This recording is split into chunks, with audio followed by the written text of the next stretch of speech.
যখনই টাকার সমস্যা হয় তখনই দাঁত ব্যথা শুরু হয়ে যায়। এই কোন মারাত্মক খেলা রে বাবা, আগে তো জানতাম নাই। যাই হোক, চলে গেলাম ডেন্টালে আজকে দাঁতের চিকিৎসা করানোর জন্য। আজকে হাঁটতে হাঁটতে পাপা করে চলে গেলাম ডেন্টালে। ডেন্টালে যাওয়ার সময় দেখলাম রাস্তার মধ্যে এত জ্যাম, ওরে বাবারে বাবা। কিন্তু রাস্তার পরিবেশ, রাত্রের পরিবেশটা আর কি এত সুন্দর লাগে।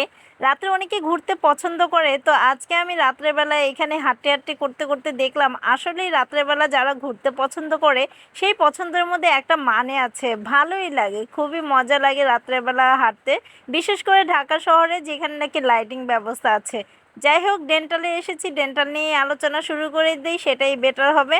তো এসে পড়লাম ডেন্টালে আমি দাঁতের 12টা বাজিয়ে।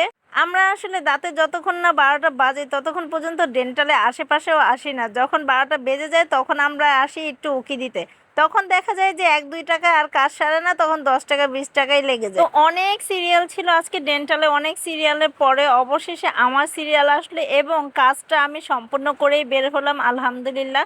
আমি আশা করব আপনারাও প্রতিদিন 2 বেলা দাঁত ব্রাশ করবেন এবং চুইংগাম আর চকলেট থেকে বিরত রেখে আপনার দাঁতকে সুস্থ রাখবেন।